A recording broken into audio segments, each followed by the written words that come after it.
All right. Well, we're here. TC's bopping along to the music. Yep. Yeah. So we got that. It's another week, another live stream. Things you should definitely do after the live stream. Watch all the videos that are linked in the description. There's a lot again this week. So many. So many. So many. That time of season, though. It is, dude. It is. And it looks like next Tuesday we'll be down in Denver for the Yes movie premiere at Evo. You have to RSVP if you want to go. So we will be there, I think. It looks that way right now.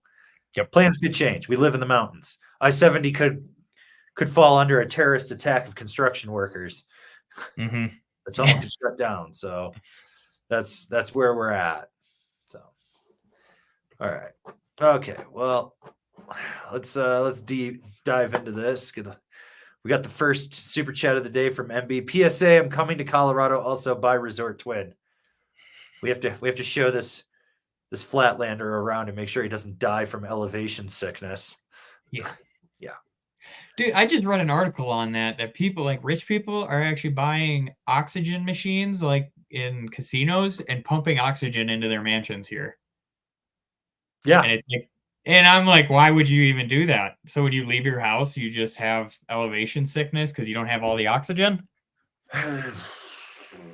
Like, they got money to spend, man. I guess. We can figure out an affiliate link with that. Fuck. $80,000 air filtration unit like that? Yeah, I mean, that's not even an expensive one. We sell like 10 of those a year. We're good. Yeah, that's not even an expensive one. They go up to like 250 grand, I saw. Even better. Yeah. And then we could take an insurance policy out on the house too, just in case someone goes to light a cigar or something and the whole house goes up. That's a win-win. Yeah, I'm all about that. That's the best right there. All right, we got this one from Eva Han. Hi, Angry Dream Team. Thanks for your recommendations last week. I have a Storm Chaser on the way. What would you pair for a 4-week Japan trip? My current options are Salomon 6-stick 2023, OG Party Wave, and the Rome Warden. I take the 6-stick. It's going to be the most versatile out of there. So even if it's not like a deep day, you can still smash pow with it, and it'll still be decent enough on a groomer for you. Yeah, I'm with you on that one. Like, that was my first thought. Yeah. You don't need that Party Wave. Warden's cool, but, 6-stick all the way. All right. Super chat from Gringo Brian of Fortunato Chocolates. That's right. Hi, guys. I have a new balaclava from Airhole. Can anything besides air go into the hole? Hashtag soon. Hashtag very soon. Hashtag Uller lover. I mean, if you're down with like you can put like a Slim Jim in there, small bananas, very small bananas, maybe like plantains. And then fruit by the foot. Fruit by the foot will fit in there. Fruit by the foot will work. It'll just...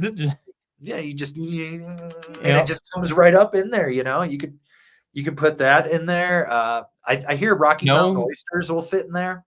I was gonna say snow will definitely go in there on a deep pow day. You'll just be going along and just end up choking on some snow real quick. If you have folded over bacon or bacon bits, that'll work too.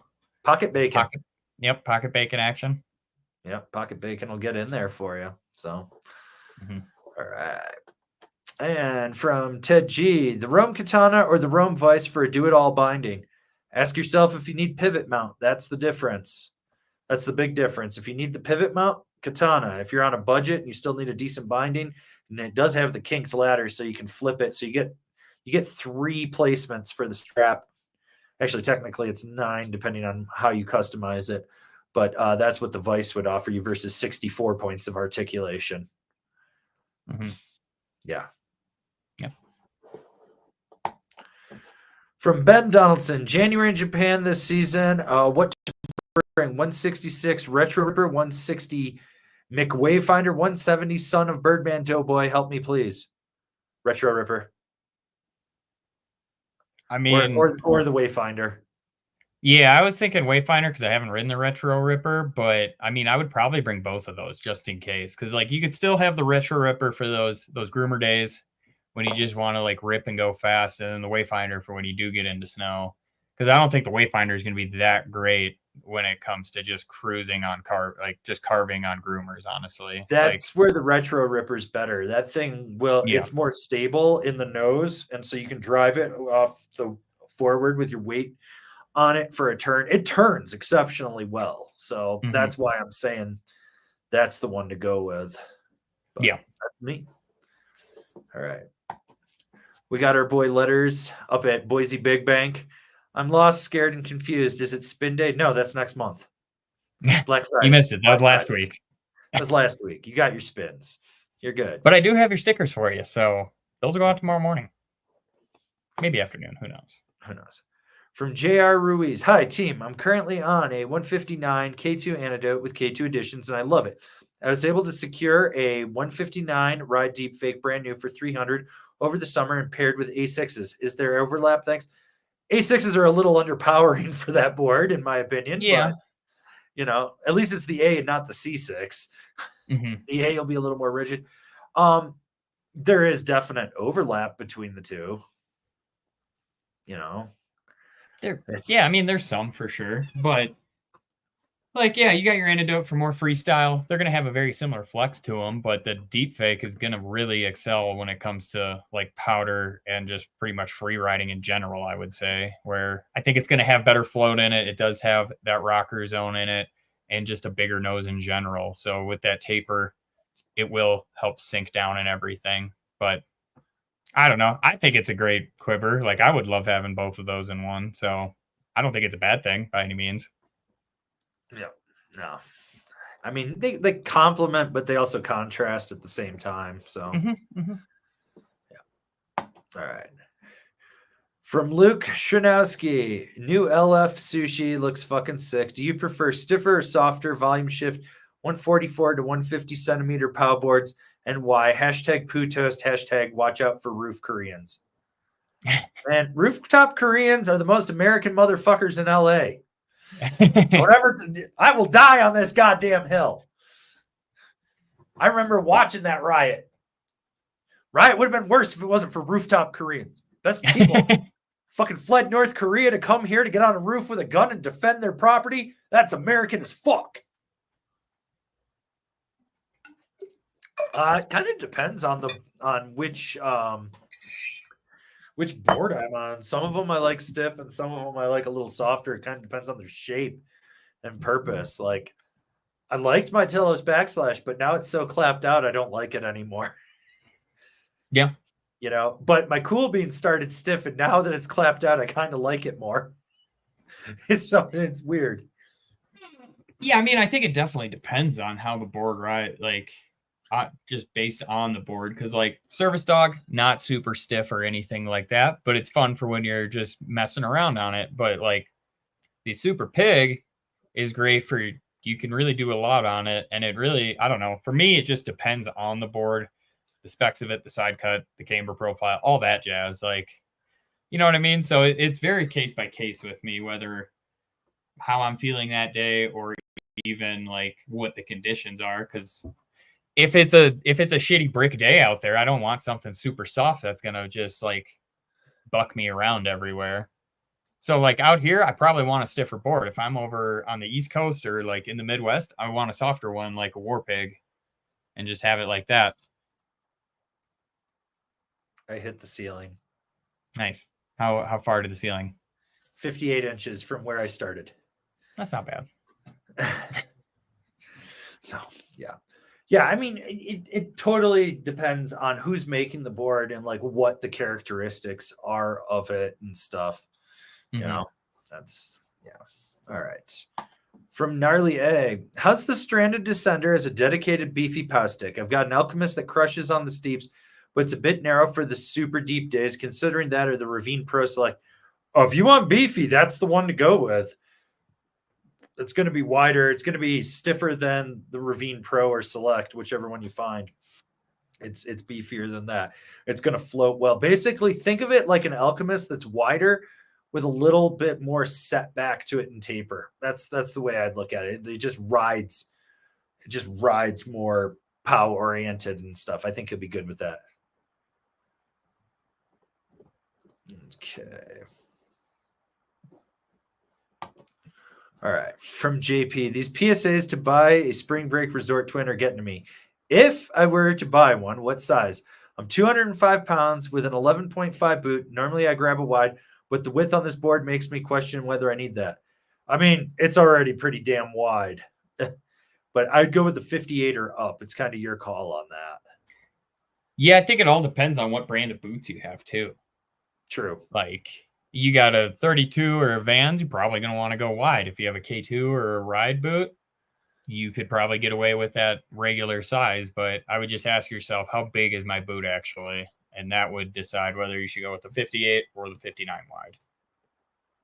I think it's a 59 wide. It's either 57 or 59. Yeah. I think it's 59. 59.61, something like that. I think so, something like that. It's in that range. Yeah. All right. From VKMP, in the top 5 videos, TC always mentions that it's a collaborative effort, meaning Angry Uncle Everon gets to make all the decisions. That's not true. That's not true. That's not true. We literally look at the list and then we go, who wants to come up with it? And then they come up with it and then we revise it. And like we go back and forth and it's a 3-day effort to get everything. So we had 42 we had 42 top 5s. So we split it to like a 60-40, 60 in TC's favor, 40 in mine. And then we wrote everything down. Then we discussed and we made a few arguments because there was times where I'm like, I don't know. And you're like, and we'd go back and forth. And then sometimes like there'd be like a board neither of us could agree on. And I was like, well, what's the next one? And I'm like, fine, let's put that in there. And you'd be like, actually, I can agree with that. That's fine. We can't come to a consensus on this one. So or what would happen is we'd get like 5 through 2 done and then realize we left something and then we have to shift the whole list or something like that. Or we get done with the list and we're like, that one probably shouldn't be there or something like that. And I wouldn't say that you make the final decisions at all on anything where like it is definitely a collaborative effort where we're pretty much trying to figure it out. And it's like, are we both comfortable with this list? Okay. If not, what are your gripes with it?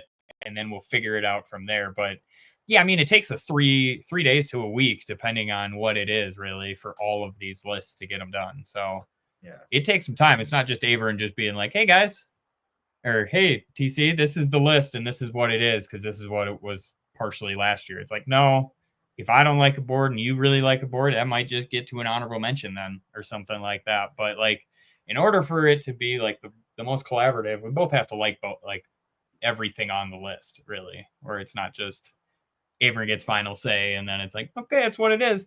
Do I listen to him more? Of course I do, because you've ridden previous seasons of everything pretty much, where it's like, yeah, I'm going to take your say over mine more times than not. And that's how I go into the list thinking like, okay, he definitely has done this multiple times before, all of that jazz. So he just knows like, and it's like, we have to just wait everything out really, where if you made a list and I made it, well, I guess you guys will see these lists eventually, but we have our own top 5 lists coming out. And yeah, those will be coming out after Black Friday. So they'll be like Averon's top 5 board list, top 5 binding list, TCs, like our choices.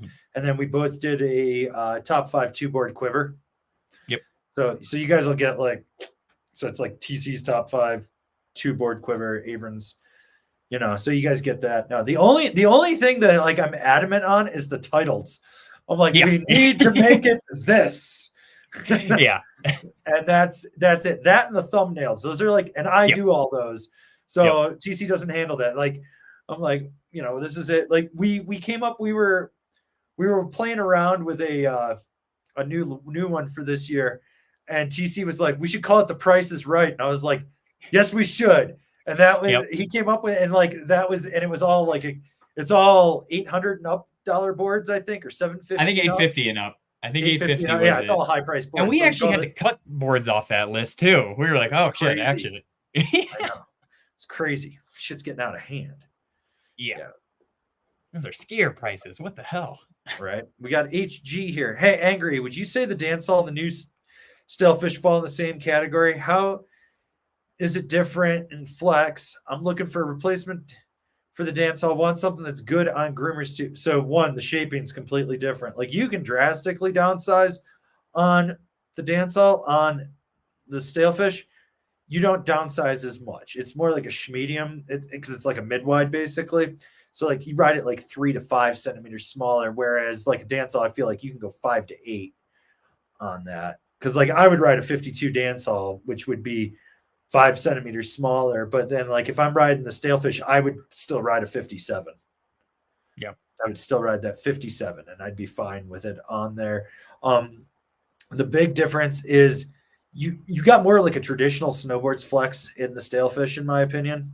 That's kind of how it feels. It's directional, but it doesn't feel like it's drastically volume shifted. The dance hall's softer. It's more playful in there. And then on edge, it honestly, I think it's easier to turn the dance hall, but I think the Stalefish turns better, if that makes sense. Mm-hmm. Okay. All right, let's see. We got a super chat from BZMs. PSA, I'm coming to Colorado also. Buy 203 BBC. Got to buy that big black cannon. Yep. You're going to want all that surface area for the speed race. Yes. Thirsty Thursday, the 20th of February. So 2/20/2025. $30 lift tickets at Ski Cooper. Have to buy them 2 days in advance or before then. We're bringing the radar gun. Whoever sets the top speed will win something. Whoever gets the slowest speed will get something.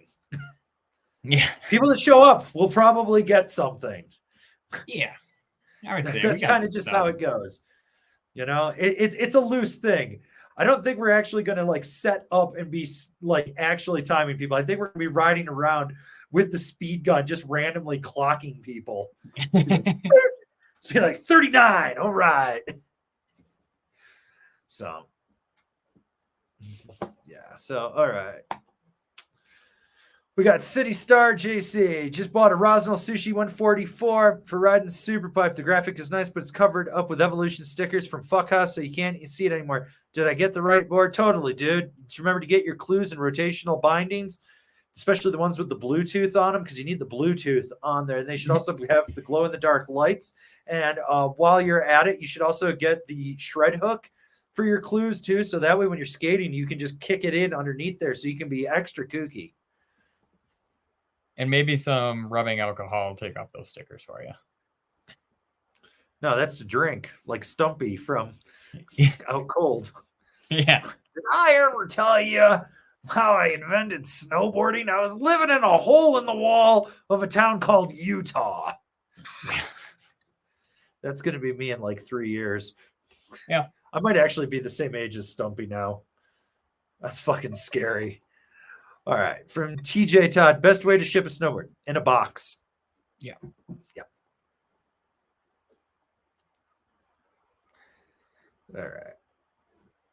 We got Peter Dabrowski. Was set on getting a Yes Standard on ink this year, but 2 nights ago I dreamt I was trying to demo a Capita Megamerc. Please psychoanalyze my dream, wise one.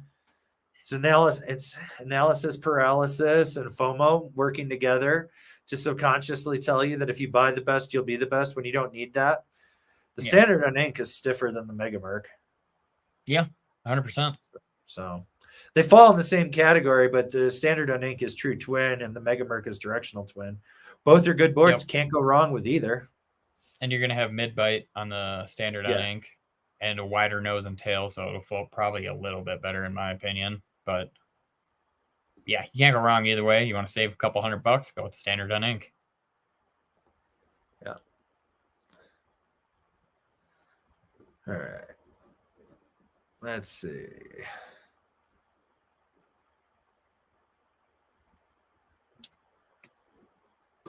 This is a good one from Elvar Carmona. I remember 5 years ago, you said that based on sponsors, people like Max Perau wouldn't be remembered in the industry, and people like Sage Kotzenberg would. Spot on, dude. I had to Google who Max Perau was the other day because I couldn't think of his fucking name. I was like, slopestyle winner, snowboard winner with cancer from Whistler. I knew that much, but I couldn't remember his fucking name. Oh, I thought you were just gonna Google like. I think I even put in No Bad Day as his sponsor, because that's like because my dog's pissed. She doesn't like the words "No Bad Day." Like I seriously could not fucking remember his name for the life of me. It was so bad. And you know what? He's got a gold medal and nobody talks about him. It's true. Doesn't even have a board sponsor. I thought you were going to I don't Google think like Rock is sponsoring him anymore either. I have no idea. I thought you were just going to Google like X-Gate or like Olympic gold medal boot grab like robbery or something like that. And it should pop up then too with who he is. Cause I mean, you know, that was a boot grab 100% and it should not have won, but I don't even think I watched that. I just saw the highlights. I just saw the highlights and I guess the low light from that and then saw Last Resort talking about it. Yeah. But hell, that was years ago. 5 years ago. But I'm right. I mean, we talk about Sage. We do not talk about Max Perau. It's true. There's no legacy for contest jocks. I mean, look at the dude. Look at the dude that competed in the giant slalom as a hard booter. So he's basically a skier. The only reason we're talking about him is because he was a drug kingpin. Yep. With El Chapo. Dude, I got so many texts from my friends asking about that guy. I'm like, I don't know who he is. I was like, he's a 40-year-old Canadian. How am I supposed to know him? And my first thought was, what the hell did Shaun White do now? And then I read the article and I was like, oh, that's a mono skier. That's not a snowboarder. Well, I even thought, I was like. But it is funny that happened because we just got the Snowboarders Do Crime stickers in. And I've just got to get photos of them, and they'll be up on the store, which you should just go to angrysnowboarder.com and it'll route you right to the store now. So yeah, I mean, you know, like border cross, there's no money in border cross, so you got to make your money somehow. And I guess he knows. He wasn't even a border crosser. Oh, I thought he was giant slalom. Oh, there's really no money in that, so. He needed a flexible schedule, you know?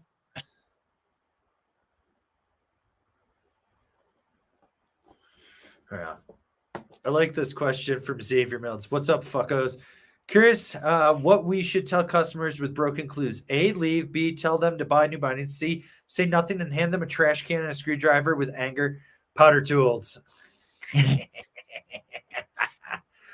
I think what you need to do is tell them, hey, I got to take these off the board. Open the front door of P-Tools. Get the water balloon launcher, because I know you guys fucking have one, someone in there, because you used to. If you don't, you need to get another one, and launch them across the courtyard. Right onto the ice rink there? Yeah. Be like, go fetch, motherfuckers. Yeah. Yeah, I don't know. I would just tell them honestly, like, I'm not touching that with a 10-foot pole. Like, you got to buy new ones. Tell them that it's unsafe and that the Consumer Product Safety Commission is investigating it, because it's true. Yeah. I submitted all the paperwork for it. You can tell them that you are literally afraid because of a government entity investigating those. Yeah. So.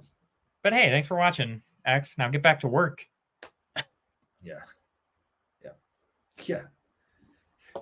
Slap Bernie on the ass for me.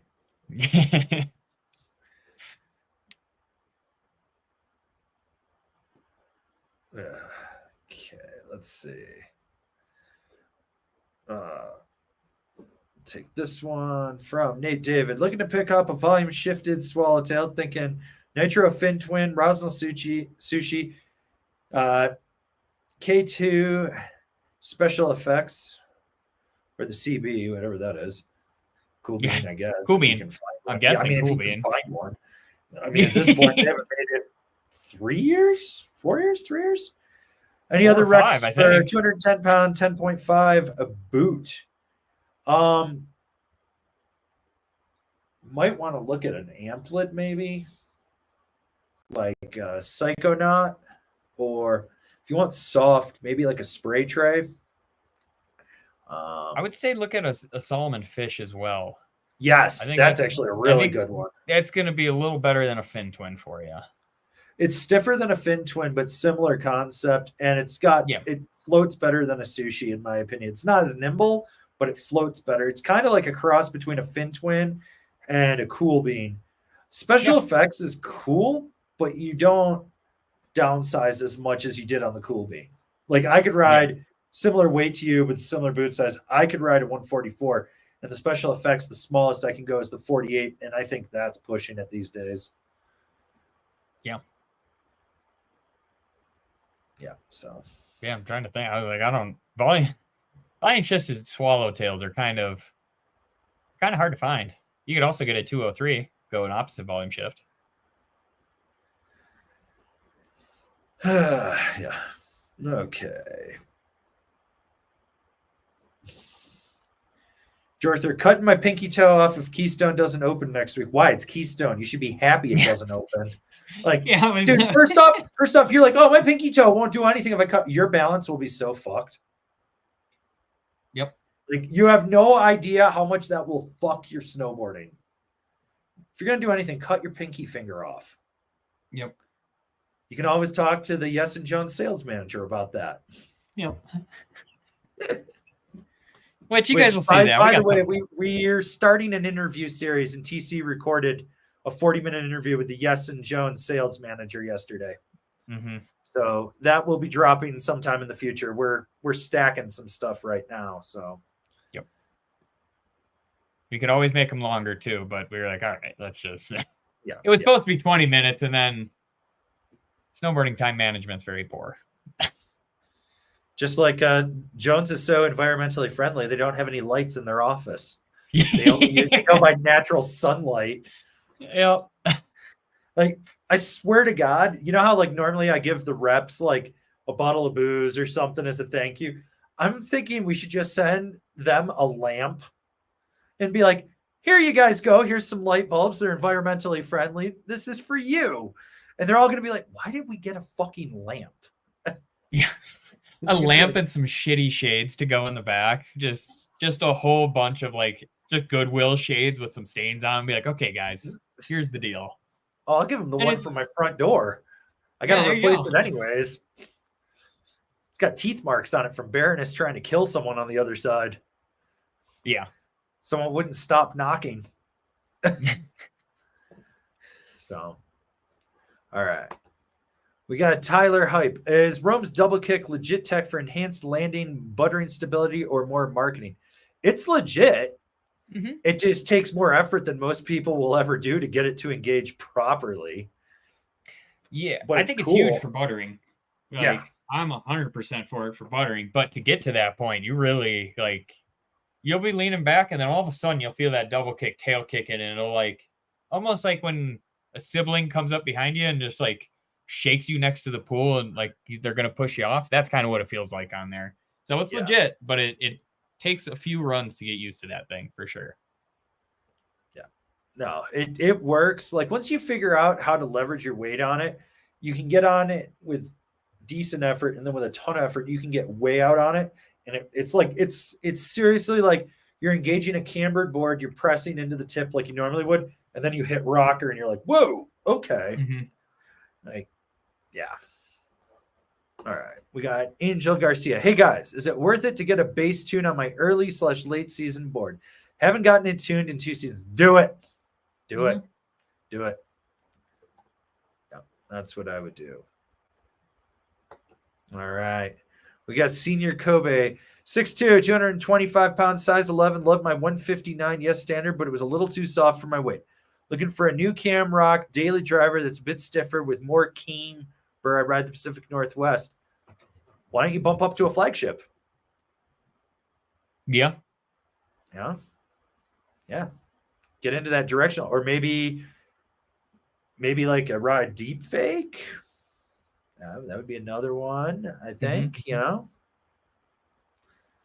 He wants more Keenber though, TC. Yeah, I mean, you could do that. You could also, I mean, I was even thinking like an algorithm if you wanted to stay like a directional twin route where you don't necessarily have to go full directional. I mean, you want a lot of camber, you could do a Tweaker Pro, but I don't I don't really know what you want to daily drive with this. So like if you're going in the park and doing that, for sure, it's got a huge camber zone. But if not, otherwise, actually, a really good one would be a Nitro Team Pro. That's a fun one. You know what else I would look at? The review just dropped today, the public research. Yeah. Yeah. That's another one. Not everyone's going to have that. That board would be great in the Pacific Northwest. It's stiff enough for crust bust in that Cascade concrete. So, yeah. Yeah. I always forget about that. There's a couple options for you. All right. We got Nikki D. Last season, I rode a K2 Alchemist for my free ride world qualifier competitions. I found it a little more aggressive since I basically always have to ride moguls after any hit or drop. Could the deep fake work for me? If flex wise, that's kind of a lateral move. But here's the thing: you could go to a moderator, get the same shaping, less carbon in there. That's probably what you need. Either that, or you would need a passport from K2.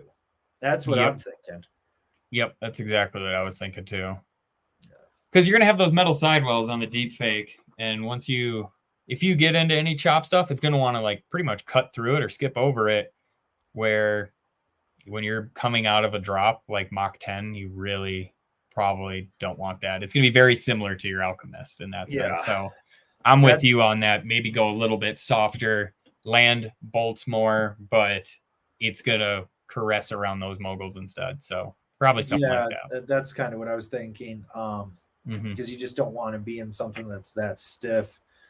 Trying to think. The other option, one that I'm going to throw a wild card at you. Check out the Rosinal 1.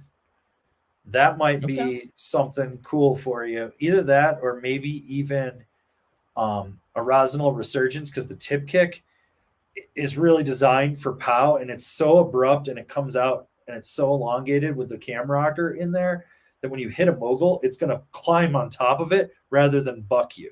So I was also thinking a Capita Navigator as well would be one to possibly look at, because they beefed it up a tiny bit with that wood top sheet on it, but it still has enough flex to it where even on like wet, heavy snow when it's like set up, it didn't want to lose contact with the snow. So that would be one to also take a peek at, and we should have a review coming for that in the future.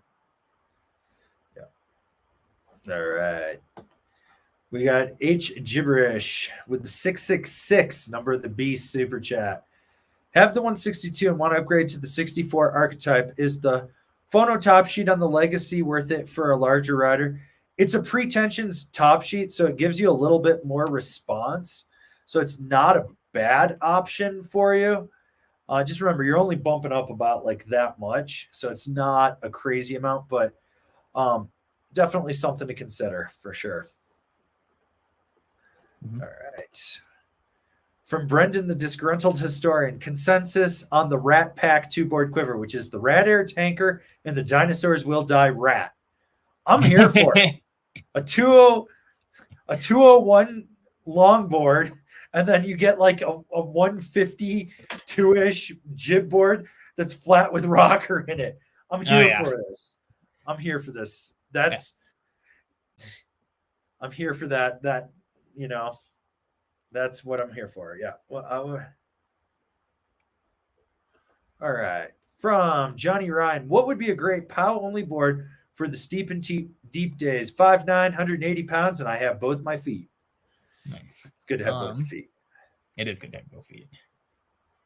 I mean, for a steep and deep day, I would go like Flagship Pro, and then like a K2 Alchemist and the Ride Deep Fake would be like my first three that come to mind for steep and deep days.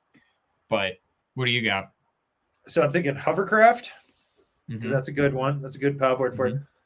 Stranded Descender. Not everyone's going to have it. That board's damp where it needs to be, but you can like balls to the wall charge with that thing if you really, really want to. And that's what I like about it. And then I'm thinking like maybe a Retro Ripper from LibTech. Get yourself a nice big swallowtail that's kind of aggressive. So, yeah. Oh, and then an honorable mention would be the Ride Mountain Pig as well. Yeah, I'd go with that too. Mm-hmm. All right. From Joseph Duran, what are some brands you like to see are doing things a little different this year? Mervin Manufacturing making decks without mag and full camber. Mm-hmm. People are forgetting that. They're like, oh, they're making boards without mag. They have 16 camber profiles now, but they're making full camber boards without mag, which is crazy. Is there anything else along those lines you think is cool right now? Jones adding Coroid to the cores of their boards was awesome. Those rode so well. Seeing more companies using urethane sidewalls because they're more durable, which is cool. Like Wired is pouring them. Ride's got them. Strongest got them. Nerd's got it. There's like little brands, big brands that have that. That's really cool. Capita has been playing around with their tunes coming right out of the factory, which is awesome. Those things are so fucking fast. What about you? What do you got? Solomon's recycled bases. Those are pretty sweet that they're actually able to reuse PTEX and that sort of thing. And they're doing that with pretty much their whole Hillside project series, I believe. And then they're going to try to make it kind of bleed over into the rest of their line for these coming years, which will be super sick. Trying to think who else has got something extra going on that we rode this year. Like, who was it? Was Rome adding 3D shaping to their boards? Was that it? They've had it. Oh, I know they've had it, but I thought they added it to a couple this year, but I could be totally wrong. It's just they renamed some stuff. So from Select to Pro. So it's there. It's the little things like that you see. What was cool, one of the cool things, the review will be coming out, is the new Signal Compass. It was designed by Jason Keynes, who designed the BS Tech and the Omatic boards. So this is the logical progression. So it's like an hourglass shape 3D through the whole board. You can stone grind it. Looking at it, that board has been belted. You can see it. You can see it, and it got everything. You'll be able to stone grind it with how it is, and it'll actually put structure in it. But I wrote it, and it's the logical progression of what Omatic was doing with the BS Tech way back in the day. And I really enjoyed it for what it was. I was like, oh, okay, this actually makes sense. And then when I was talking to Dave Lee, one of the owners of Signal, about it, he's an old school pro that just rides cambered directional twins. That's what he rides, And he's like, I got on that board, and I was like, yeah, right. And he's like, yeah, that was different. So that was kind of cool. Like I said, we'll have that review coming out on the 1st. I got to schedule that today or tomorrow, this weekend. But yeah, so there's some cool stuff going out there. All right. Michael Stacy, at what point do you need a wide board? I always rode a wide with my size 13, 12.5 boot. What, you got a 13 on one and a 12.5 on the other? What's going on here? Hey, that's normal, I'm a 10.5 on one and 11 on the other. I mean, that's as good as the guy that tried to buy. He wanted us to swap out a size 6 with a 13, but only on one. He's like, I'll only buy one pair of boots. I got club foot. And I was like, it doesn't work that way, bud. Because then you're going to need the bindings. And then he started arguing with me. But I think anything like about 11 up, you need to go to at least a mid-wide. And boards have gotten so much wider than they were even 5 years ago. Like, I wish people would understand that.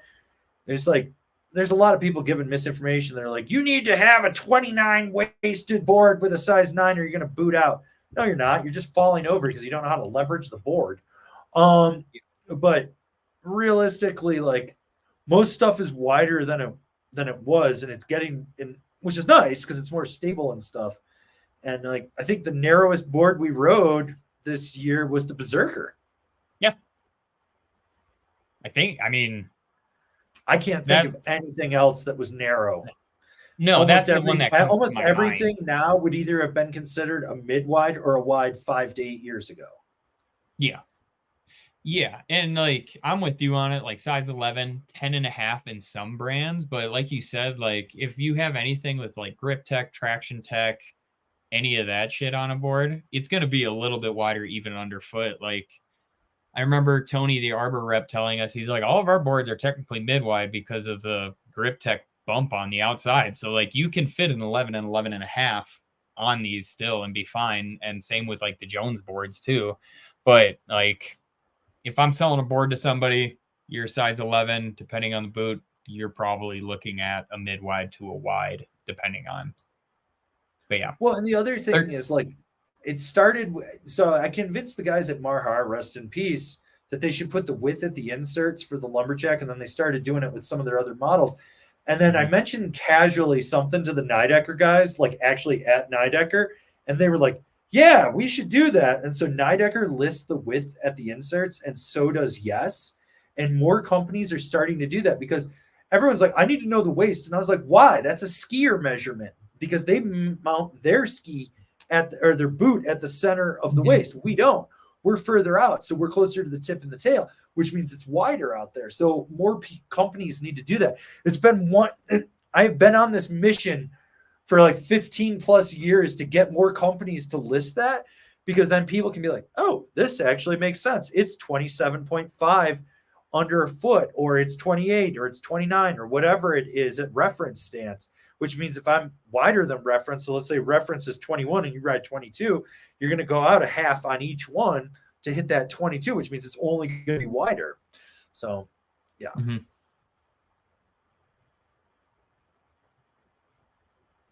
Yeah. So, all right.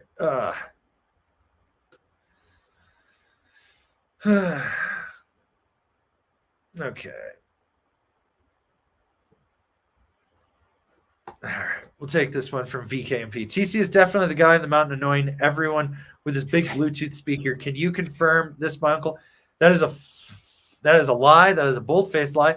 This man has wireless earbuds in. Half the time, he doesn't even know I'm talking to him. It's great. Silent. I'll be in the middle of a conversation. All of a sudden, did you say something? I've been talking to you for 5 minutes now. Fuck. Dude, the funniest thing is explaining to you something important for work. The funniest is when I do that, like I'll like double tap my ear when I get down to the bottom of the lift or something. And like for, I don't know, I think it was for the first year of me working at Powder Tools, people thought I had a nervous tick. Because they were like, dude, you get down to the bottom every time and you like tap your ear. Is that like a thing you do? Like, do you have a tick? And I was like, no, I'm pausing my music. And they're like, wait, what? I was like, yeah, dude. Like, and I've had multiple people ask me that. Like, are you good, dude? Did you hit your head? Like, why you keep tapping your head? And I'm like, oh no, it's just me pausing shit. Like, yeah. Or half the time I don't even have music on. It's funny because like I run with wired, headphones in, and I was on the chairlift with some random chick last winter, and she sees me on my phone with this, and she taps me and she's like, "Excuse me, sir, do you have a leash on your earbuds?" And I looked at her and I was like, "No, they're headphones that plug in. Are you that far removed from technology that you can't remember wired headphones?" And she just sat, and like, she wasn't that much younger than me. And she's just like, oh, I'm a fucking idiot. I seriously was like, have you just never seen a wired headphone? She seriously thought it was a leash. Fucking weird. Yeah. I think I've thought about going back to wired headphones though. Like I've thought about it because I use the same headphones for snowboarding every day and then doing this. And half the time, like I'll get out there. I'm like, ooh, I only have like half a day's worth of headphones in it. So I'm like, maybe I should just go back to wired ones. Let me know. I got a pair you can have. They're brand new in the box. Me and my girlfriend were like cleaning shit out, getting ready for Herbie to come. And I found just the biggest rat's nest full of wired headphones. And I was like, might have to get back after these guys. Like I might have to do it again. There's something to be said about them. The battery doesn't die. You don't have to worry about them falling out and flying off. It's yeah.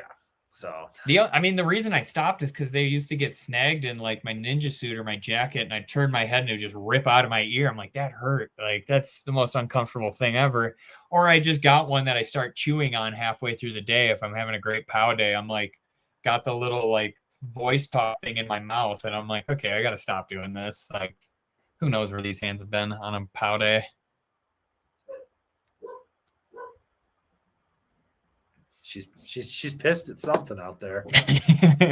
She's like, you said TC 2 days ago, and he still hasn't come over.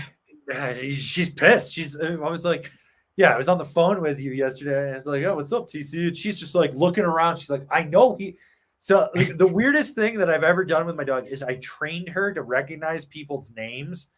And so like I can be like, go to Todd, go to TC, go to Anita, go to Steven, go to Millie. And she will be like, sit there and she'll like look, and then she'll be like, got to go to that one. And she'll run over to him. And it's so funny because people are like, your dog recognizes names. And I'm like, yep. Like we'll be out and about. She's so smart. She'll see a dog that she thinks is like one of her friends. And I'll be like, that is not Zoe. And she's like, it looks like Zoe. And then she'll be like, she'll sniff. She'll be like, that's not Zoe. She'll start growling and shit. It's so funny. But if I'm like, that's Zoe, I can drop the leash. She will run right to her and be like, we gotta play. So, yep. Okay.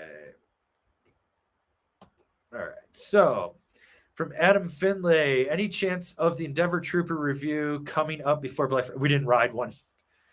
So, no. Yeah, so that's a no. Yeah. No, sorry, bud.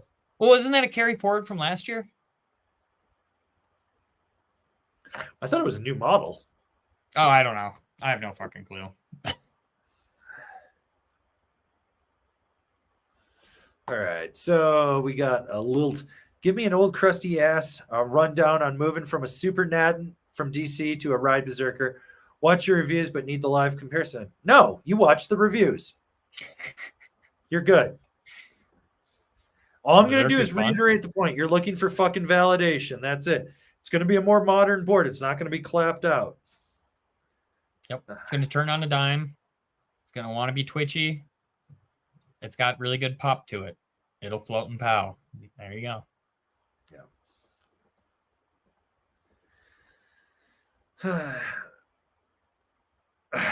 I like this one from AG. Now that I see the resemblance between TC and Gallagher, I just want to smash watermelons. Maybe that's what I'll be for Halloween.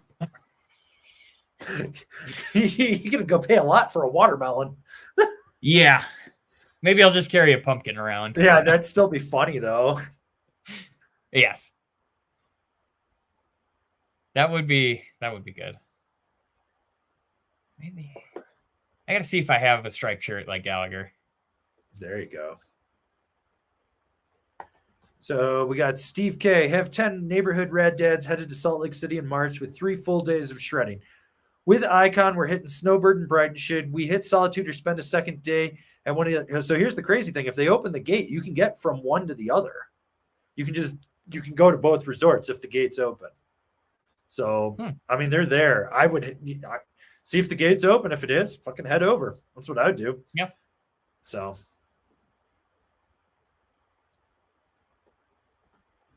All right. Ugh.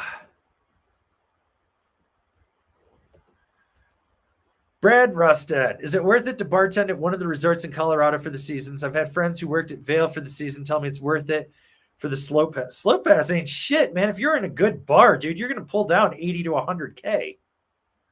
If you're not a raging fucking alcoholic and you're working the afternoon shift, so you come in at like 3 and you're out of there by 10, you're going to make a bank. And as long as you're not partying and being stupid, you can get up every morning, smash, pow, ride until noon, eat lunch, chill out, and then go in and work. Like, fucking, you can make bank. Oh, yeah. Like, yeah. If you're at a good bar, like a base area bar. What's up? Especially at one of the busy places at Vail, like their happy hour areas and shit like that. Like, you can clean up. Like, bartender's probably one of the highest paying jobs like that you can get at a resort, if not the highest paying job. It's one of the highest paying jobs in this county. Like, I literally have friends that own houses in Bali and shit. Like, yeah. I've got friends that have a house in Bali and Costa Rica, and just they come back for the winters to work here, and then they just take off and surf and shit. And they own those houses outright. Like, yeah, like no, you can fucking make money. I mean, like, yeah, I have friends. But like I said, as long as you're not shoving booger sugar up there and staying up all night, you're fine. That's the problem. Most people can't do that. They fall into drinking and partying, and then that becomes a thing. Like, yeah. Okay. Take this one from Enderelect. Very close to getting a Stranda Tree Surfer. Will you guys review it? Oh, yeah. There's one coming. I like this one from Luke Chanowski. Can we get a TC interview with TC? Just TC. Split screen. Yeah, it's Fritz. I'll have two monitors and I'll just sit like this on one of them and just then slide pop from to one to the other, and then we'll cut it so it looks like you're just sitting next to each other.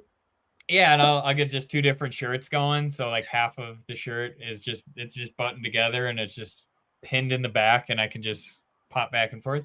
We might work on something like that.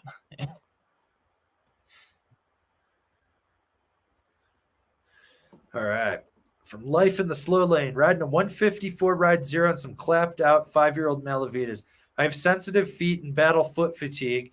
Just picked up a Resort Twin and want a playful, comfortable binding. What's the move? Check out the ride. Is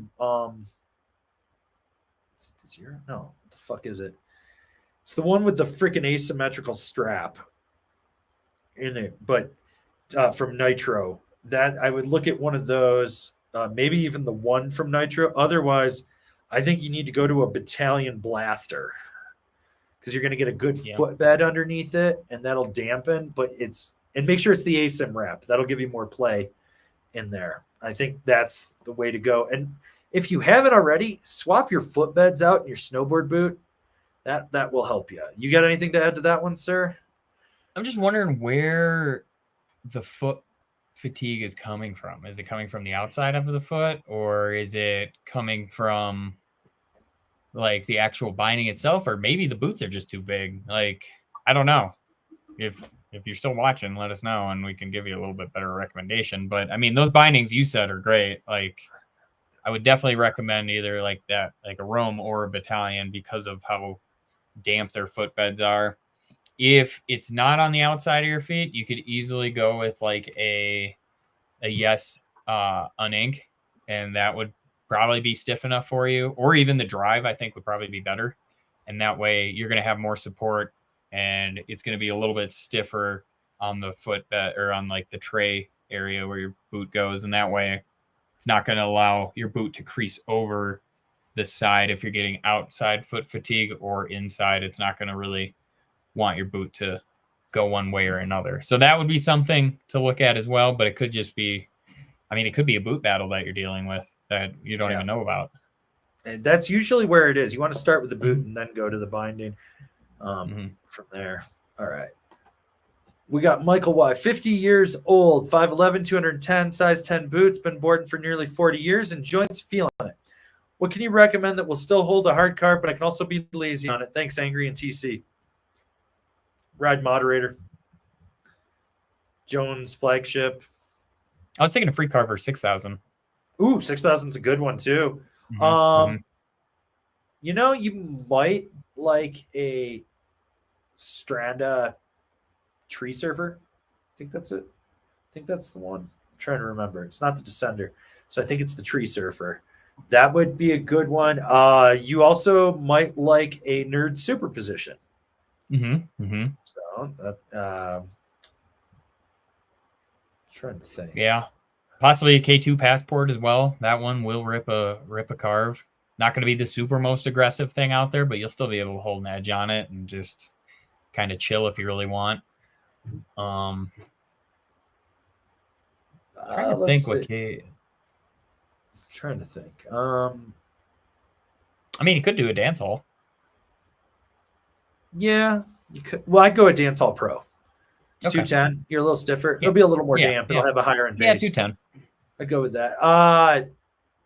You know, you might like actually the Stranda. You might like the Biru, or you might like a Nitro, like an SMP. That would be another one I'd consider. I mean, even like a Rome Ravine Select. What is it this year? Is it the Pro or the Select? It's the Pro. Okay. It's the Ravine Pro. You could do one of those too.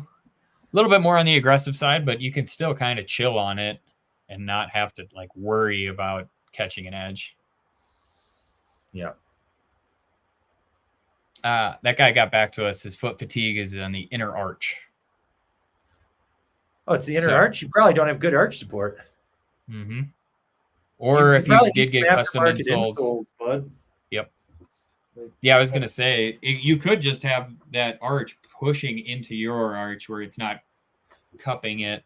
So that I don't know. That's what I'm boot could be Maybe packed out. Your foot could be sliding around in the boot too. So Mhm. you know, if it's time to get new boots, it's time to make sure you get a nice snug fit. So Yep. All right. Okay. Let's see. We'll take this super chat from Michael Stacy. Follow up to my wide question: is the wired arc at a 268 millimeters, or 26.8 waist width on the 57? It seemed like that would be fine without a wide. That is a wide. That board's fucking wide. I was gonna say that. Like I think the 51 is like 25.8 or 26. It's still, that board's just wide. That board is wider than the 167 wide Berserker, because that's a 267 waist width, and that's a wide. So yeah, that board is wide as shit. Yeah, like that thing was just, it was just able to fit into the board holder back there. Like I was just like, because when those don't fit, I have to prop them up with something underneath to make them look like they're in there. Like that thing, yeah. Yep. That thing. Yeah, she wide.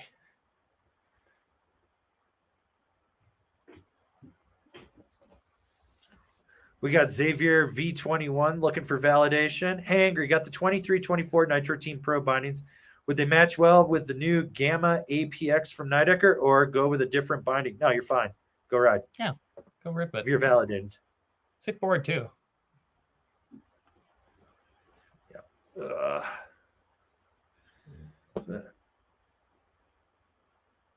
All right.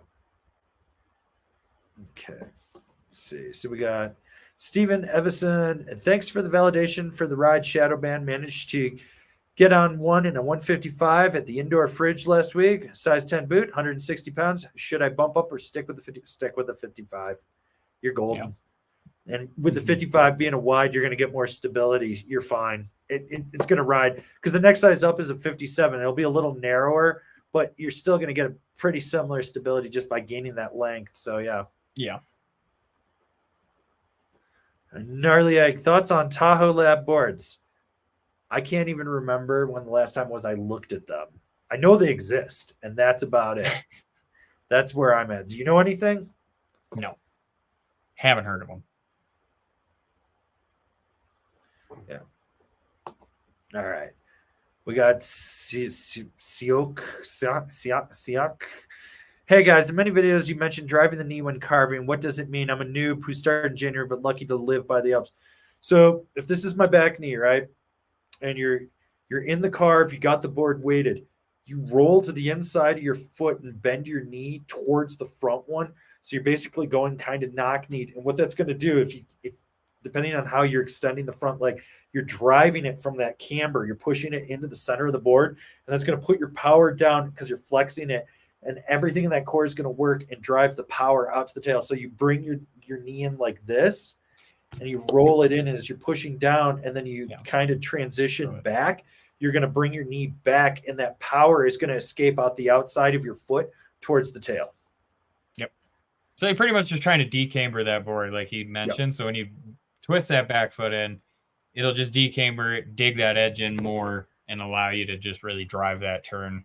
Almost like, I don't know, I say it in the videos like a gas pedal, where you just kind of like, just like that. Yeah. You just kind of gas pedal it, and you're like, just a little bit of pressure there does so much for you. I'm creating a hostile work environment because I keep finding my cool toys. I've been looking for this. Scissors. These are good scissors too. These ones are cut. These ones not so much. These scissors suck. Are those the scissors I gave you? I don't know. These are right-handed scissors, and I'm a lefty, so they don't work for me. No, not these. Those are the ones you gave me. These are the good ones. Yeah. Well, those are brand new. Yeah. Like, I never even used them. I think, were they even out of the wrapper when I gave them to you? I think so. Okay. Yeah. Well, there you go. Yeah. All right. Those are Briss scissors. We got Graceful Dead Bear, 260 pounds, size 30. Well, you're a big boy. What's a Nidecker board that can shred groomers and float and pow that also launches side hits? What's your alternate brand choice that meets these needs? I mean, you're looking at probably the Escape that'll fit you because it comes in an ultra wide and it comes in like a 170. But realistically, you should be looking at the Libtech Skunk Ape camber that's new for this year. I think that's where you want to go. It's full camber. That thing fucks. Yeah, that's a great one. Or I was thinking even the Rad Ripper would be good from Libtech as well. The Mayhem Rad Ripper. But yeah, I was thinking like a flagship or even like a Black Snowboard to Death if your ability level's up there, because that comes in like a 68 wide if you need it like that big. Like they got some big boy sizes in that thing. So that would be really great. It's gonna probably not excel in the POW quite as much, but shredding groomers and everything else, you'll be fine. I mean, you're huge, so floating in powder is not going to be your friend Auto anyway. Plus would also work too. And then I think that comes in. I want to say that the Nitro Team Pro has a wide that's like 66, and that should fit you too. Mm-hmm. And that would have some snap to it. So, yeah. What's the biggest that a Assassin Pro comes in? Is that like a 64 wide? 65 wide, I think. Okay, so that might not be big enough then, honestly. I think the Assassin Pro, even that size, because the way it's built, won't handle that weight. I just don't think it's built for it. Mountain Pig would be another really good one to check out. I think that's kind of right up your alley, man. Honestly, because it's gonna fit a bigger boot. It's gonna fit definitely your weight, and it's gonna have enough. It's got a lot of carbon. Snap. Yep. And it's going to have that softer tail on it, so it wants to sink in powder. So I think that would be a great option for you to look at, too. Yeah. Okay. Super chat from our boy Letters. What's the best base layer, and why is it the ninja suit? Because you never have to take it off. You can. I'm not a ninja suit guy. Nope. I got one sitting right there. Don't you have one for every day of the week? I think I'm up to 9 now. I still have one in the box from last year. You have one still in the box? Yeah. It's the Real Tree Camo one. And I was like, man, do I keep this? Do I sell it to some Texan that just needs a ninja suit? And he's like, I love Real Tree Camo. Like, I don't know. But it's brand new in the box still. So we'll bust that one out this year. And then when I get my new one this year, then I'll just keep that in the box for next year. Yeah.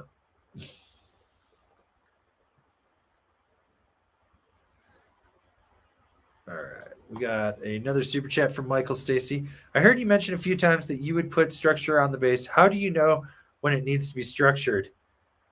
Take your fingernail and rub it across the base. If you don't hear the little zipper sound, it needs it. If it feels when smooth, it stops looking like, I was going to say, when it stops looking like a vinyl record on the base, then it's time. Like, yeah. And depending on the brand, you probably don't have a structure on it anyway. Yeah. All right. From Brad Rustad, what are you guys listening to when you're riding? What kinds of music are y'all jamming to? Depends. It does. So if I'm at a base and then the cell service goes out, we're listening to Motley Crue, Judas Priest. It's 80s butt rock central. Yep. And I'm going to ride fast and aggressive and be extra aggro. But if I'm at Copper and everything, and it's not a busy day, I'm listening to, I got 2 radio stations. It's Kavinsky radio or Mitch Murder radio. And it's all synthwave. And then if I'm feeling a little frisky, I'll throw on some 80s Japanese city pop. Yeah. Love me some city pop. Fucking love city pop. Miki Matsubara. Woo! Go back in time and marry that woman. Stay with me tonight. I've been told I have the most millennial playlist ever from Travis, our Jones rep. We were golfing earlier, and I was playing music, and he's like, God, you're such a millennial. And it'll be like The Game and 50 Cent, and like, but then all of a sudden there'll be Sinatra. Are you in the club? Sometimes there's Sinatra on there too. and like shit like that. And it just depends on the day. On like a super stormy POW day where it's just dumping all day, I'm gonna listen to like Sinatra and Frankie Valli and just keep it mellow. But then on like a Bluebird POW day where the mountain's just perfect, you can see everything, I'm probably going like AC/DC and like shit like that, like Jimi Hendrix. A lot of that's on there, and the Doors, stuff like that. But it's really whatever I'm feeling that day. Something will just come on when I hit shuffle. I'm like, that's going to be the playlist for the day. It could be the Spice Girls too. Like sometimes it'll just come on. And are you going to tell me what you want, what you really, really want? Yeah, that's come on a few times. Okay, back in the day, there was this app called Songza, and it was pre-made, curated song lists, and it was based on like activities. And they had a playlist called Cooking with the King, and it was barbecue jams from the Elvis Presley era. And it was fucking amazing. I would they had that one, and then they had another one called Floating on the TARDIS, which was all like weird. I can't call it prog rock, but it was like weird synth rock, like Doctor Who from the 60s style. And it was like they had theremins and shit, and it was so weird. And then they got bought out, I think either by Pandora or Kazam or something. And they went, and I was like, God damn it, you guys had the best fucking playlist. Like they had this weird metal list that was like the unsung heroes of the Sunset Strip was what it was called. And it was like every D-list hair band that never fucking made it out of LA. And I was like, so it'd be like Odin, the Throbs. And you're like, what is this? And it was so weird. And it was so good because you're like, wait, it sounds like this guy from this band, but this guy from this band's playing guitar. And you realize when you look it up that it was like all these guys that just went on to better bands. This was like their side projects or where they started and shit. And you were like, this is fucking hilarious. I miss that. Those were, but I've now spent so many years on Pandora. I've got it perfectly cultivated to where I need it to be. Like, I've been listening to this new band that I found called Makeup and Vanity Set. And that's, I feel like I'm in a 1980s Michael Mann movie, and it's great. Like Manhunter or something like that. And I'm like, this is awesome. So, you know. Yeah. But yeah, it could be anything really. I don't know. If there's I love everybody, you know, loves top 40 music as much as you don't want to admit it, but like top 40 music from 20 years ago, you're like, yep, that's a banger. That's going on. Are you kidding me? Oh, 20 years ago was about when I graduated high school, and I didn't like that music then, and I still don't like it now. Well, and I'm like, I'm very much sedated in the 80s, and I'm okay with that. Although I will put on early 90s R&B, which is really cool and shit. You know, like I'll listen to like the Sugar Hill soundtrack, you know, New Jack City, shit like that. And I'm like, yeah, I can get down with this. Yeah. Every once in a while, I'll throw on some NWA too when I'm like, I need to feel like a thug. Yep. Yeah. All right. Our boy Letters is 3D curious. What's a good place to start? Party boards, POW boards, anything fun shape that is 3D done right. You need to go look at the new Nitro Dinghy. It's got 3D in the nose. That's a good one. Some of the Jones stuff would be good. Yeah. I would say start with POW boards, though. POW party boards. That's where you want to be. That's why I'm saying like the Dinghy is a good one. Maybe like a Rome Ravine Pro. Let's see what else. Stormwolf, Storm Chaser. Storm Chaser, yeah. Yeah.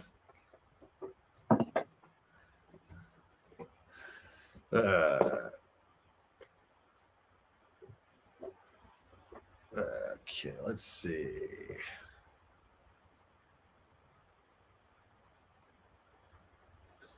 We got a super chat from Tomato Joe. Taco Bell for TC. Yeah.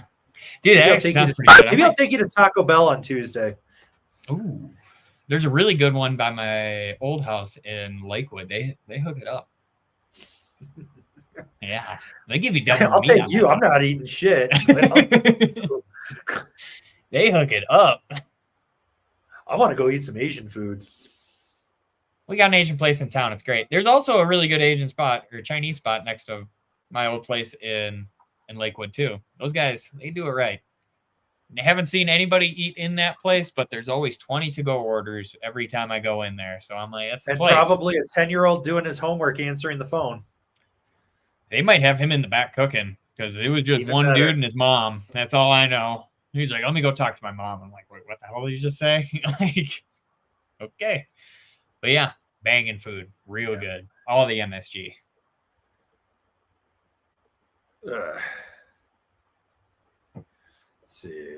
Okay. Oh, God. People are talking about androids. Gross.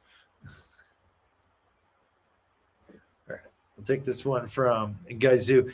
Know any good boots for wide feet? I'm a size 9. I'm thinking about picking up the alternator, the Passport, and Union Falcors with the board and bindings mesh well. Yeah, I mean, if anything, I think the Falcor might be a little overpowering on the Passport, just a little bit, but it'll still work. For wide boots, so Solomon makes a wide, which, like, this is the Echo, and this is the wide version right here. Mm-hmm. So you got that. So Solomon makes a wide. Nitro has a few models that are wide, but you got to be very picky with the, you got to read the description and read through it. They don't list it as a wide, but it is a wide. Like, you got to read the description on it. Vans are wider. Burtons tend to be wider in certain models. There's certain wide models from K2 and Ride. Lasso Pro, Masis. Yeah. And is it the Holgate? I think it might be the whole. Yeah, I don't remember what that last one is. What the hell is that last one? It's something weird. Yeah, but maybe. Yeah. Okay. That should answer that question.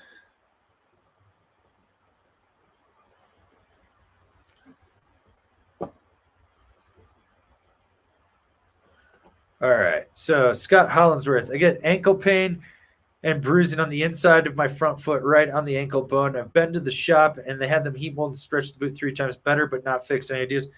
Shouldn't have heat molded or stretched it. So sounds like your foot isn't in the actual ankle pocket. Yeah, that's one of the ones. It sounds like it might not be the right boot for you, but where the fuck are they? I thought they were over here. Is this some? Looking, yeah. So, ankle donuts. You can get these for, I think, like $7-8 on Amazon. And so what you want to do is figure out where your foot's sitting in there. If you haven't replaced the footbed, I'd strongly suggest to do that. Then I would have heat molded it in there. But what you want to do is figure out where exactly you're hitting. Then what you're going to do is this donut, you may need to cut the inner hole out a little bit more to widen it. You're basically going to put it around where that's hitting on the liner. That's going to create a buffer zone. Now, you might have to cut an X on the inside of the hole when it's on your liner so that the foam will actually push out. And you may actually have to take needle nose pliers and pull some of the foam out of there to do this. What are you smiling at? Herbie just didn't know how to get in the room. just watching him just be like, he's like standing there and there's a couple things in the door and he's like, what do I do? Am I allowed to do this? Yep. It's like that Baroness does that. If I don't want her to do something, I'll put her toy right next to a snowboard and she'll just sit there and be like, I can't touch the snowboard because it'll fall over and I'll get yelled at. Yep. And stuff. But yeah, so basically to go back to the donut thing, you've got to just, it's trial and error to get to where you need to be. Yeah. Or you could possibly check some Remind insoles as well because you might need to lift your foot up. Yeah. Or you might need something thinner and drop it down. But 9 times out of 10, you got to raise it up in there. Yeah. Like I have that problem when I put on K2 boots. My inside ankle doesn't line up with that hole. And I can just feel like the heel hole's just pushing straight into my ankle and it's super uncomfortable. So I would try what you do first and then see if like raising your foot up in there is going to help. All right, so we got Shug Stacks. I'm 6'3", Mondo Point 31.5, and I'm 240 pounds. Am I Satchmo enough for a 165 skunk ape? Yeah, fucking go buy it. Yeah. Go buy it, go share it, you'll be fine.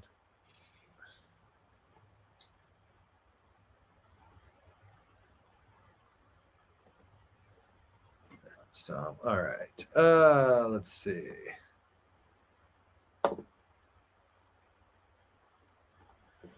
Okay, we got Hazmat. 6'1" and 165 pounds for the season.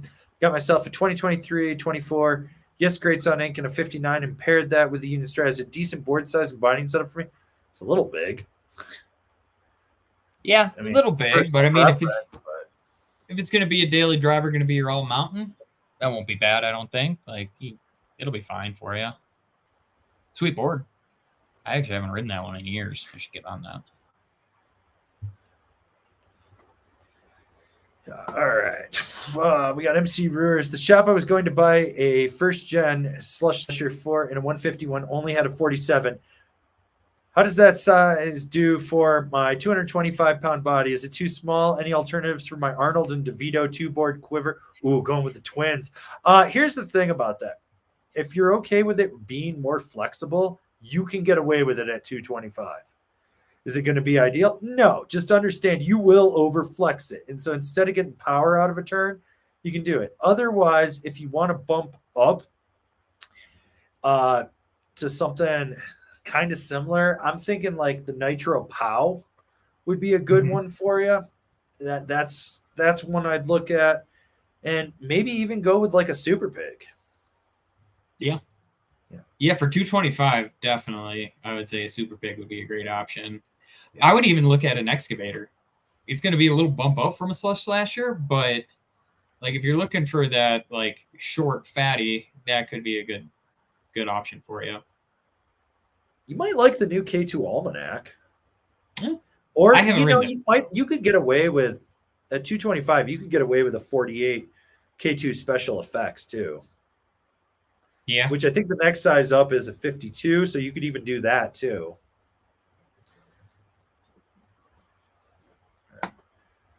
From Yim, just curious. I rode a Nitro team for a few days last season. I felt twitchy and unstable. I usually ride the K2 Antidote and the Alchemist, just me. Probably just needed to detune the edge. Probably. I mean, it's also not going to be as damp as those other two boards, so that could be something to do with it as well. But yeah, probably just the contact points haven't been detuned. From our boy Philip Johnson, any thoughts on the Amplid Psychonaut? That board's fun. Got a review of it coming. I think Ben's got to get through 6 more reviews before he starts the Amplid stuff. Where's my phone? I can tell you right now. I can look at the master sheet and tell you. Let's see. 1, 2, 3, 4, 5, 6. Yeah. So 6 more reviews, and then he'll get to the singular twin, and the Psychonaut on that. So that, my guess is that will probably drop at the earliest end of the 2nd week in November, if not the start of the 3rd. So yeah, that's where we are. All right, we got Julio Manzo. Hey guys, looking for a softer all-mountain board to complement my ride deep fake on more laid-back days. I was thinking the Shadow Band, but open to suggestions. I mean, Shadow Band will do it. If you really want something good that's going to complement, grab yourself an Indoor Survival from Capita. I think that's a better complement than the Shadow Band. Yeah. And do that. Go that route, or maybe even like a Roam Agent. You got anything you want to add, sir? No, I mean, that Roam Agent is great for sure. Otherwise, like a Jones Mountain Twin would be another one I would say. Or even, let me think here. I mean, even like a Nitro Team, I think would be fine. Not the Team Pro, yeah, just the team. Yeah, the regular team would be good. I mean, you could even do a regular Solomon Assassin too, because that is going to soften up still. Like, you got about 10 days on that board to get soft. Like, just because of I the would cork and the personally go with an sidewalls. assassin over a shadow band. It keeps you still in that directional twin territory, but like you said, more laid back and softer. That's where you want to be with that assassin. Yep. So, because going from the deep fake to the shadow band, you're going from a tapered directional board to a directional twin that's not tapered. You're going from carbon array 5 double impact plate to a single impact plate in carbon array 3. It might not be enough for you, but I think going to that assassin would actually be really ideal. Mm-hmm. Yeah. All right. From Waco, K2 Antidote 157 for 5'10", 170 to 180 pounds, size 10.5 Burton boots, good edge hold for hard icy conditions, all mountain, or look at an aviator or something else. No, I mean, that thing grips. It's got a little 3D at the tips, but it still lets the contact point work in there. Yeah. Just ask yourself how stiff you really want to be, you know? Yeah. Because, I mean, if you're in that realm, you could look definitely at an aviator. You could also even look at like an arrow knot as well on that stiffer side, where when you do go to lay into an edge, you got to put that pressure to the edge. Otherwise, it's just not going to turn hard for you. So, I mean, it's going to be a great choice. Like, I don't think you can go wrong there. Your boots aren't going to like hang over too much. I think it'd be a great choice. Just go ahead and pick it up. Yeah. From DeBarros, is the Nidecker Megalite any damp? I mean, to a point, it's still a lively board. You know, it's designed for ultra lightweight. It's designed for ripping. It's stiffer than people think, though. That's the other thing, too. So, like, the way it's designed with that core profile, it's, like, really thin. Then it gets thicker under the inserts. Then it gets thin again torsionally. But it's got that, like, backbone or spine down the middle of it, too. So, yeah, there's a few things going on there.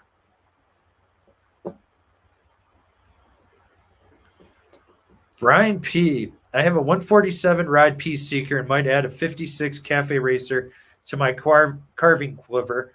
Validatable? I mean, it's going to be stiffer. It's going to be more aggressive. Yeah. But if that's what you're looking for, go for it. Yeah. Okay. From our boy Jesse Dennis over at Schaller and Weber. Thank you for the meat. We love the meat. We got your meat. The meat was good.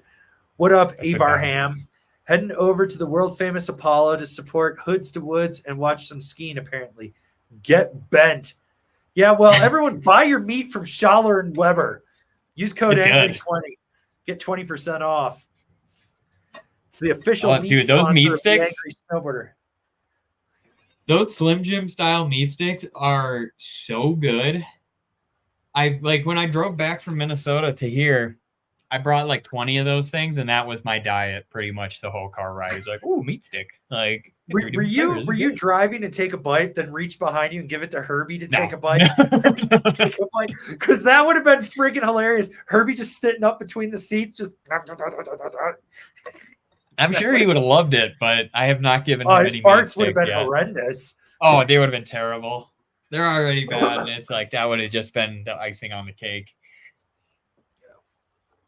Return the rental car with just dog farts in it.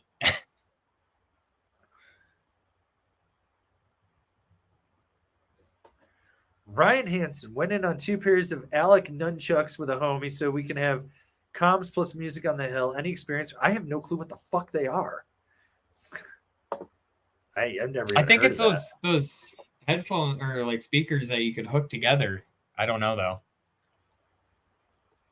You're gonna have backpack speakers? I'll kill you. Just get walkie-talkies. Be a man. Yeah. All right. Okay, we'll take this one from Michael Mega X. A couple fun twinish pow boards for this year. One from Everon and one from TC. Don't we have a top 5 for that? We do have a list. Actually, don't we have a top? Hang on, let me check. When is that coming out? Because I was like, I know we have a that top might 5 be next week, so I got to double check. Well, no spoilers then. Powder Freestyle, I think that's the one. I've got a proof right now. Mm-hmm. And then schedule for next week. So I think that's next week's top 5. So, all right. From Jonah Childs, would you say the Berserker and the Alchemist have too much overlap? Other than the Berserker being way narrower than the Alchemist, yes. Yeah, same style rider. All right. From GP, best brands to start looking for boots for super narrow heels. I heard you say the new Battalion boot had a deep heel pocket. Yeah, that has a deep heel pocket. Nitro. Nitro might Vans actually be deeper than Solomon. Vans has a tight ankle, so like depending on the model, because I just went through this with. Oh, did they change?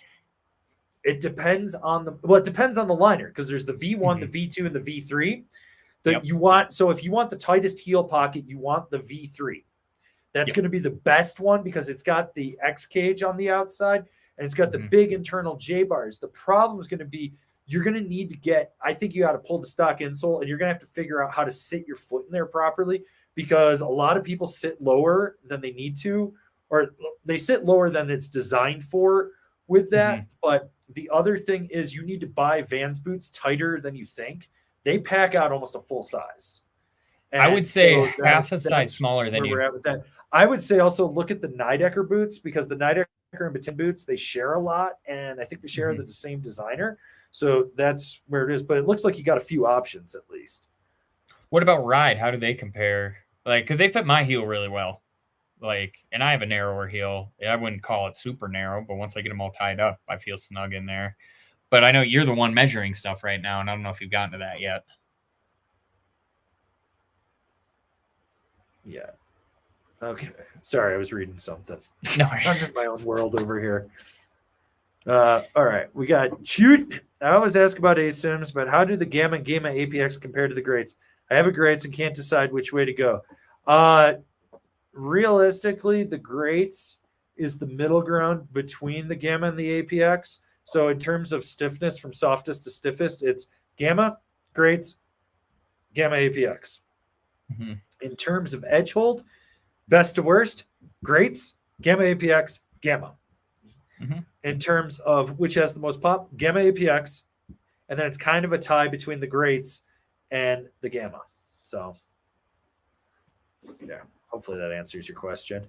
All right, we got the man, the myth, the man teaching classes online, Tommy Bennett. Thinking of retiring, got any jobs opening up? Yeah, dude, TC needs a sticker assistant. Yeah. You can be a sticker assistant and Discord moderator. Yep. I was going to say there's plenty of bartender jobs that are open, and we just discussed this. You can make hundreds of thousands a year being a bartender here. Dude, he's too small. He can't see over the bar. Oh, we can get him. Yeah, that's fair. Yeah, that's fair. We'll get him a job rolling Rangoons at Castaways. Yeah. Well, you get paid per Rangoon. Rangoon roller.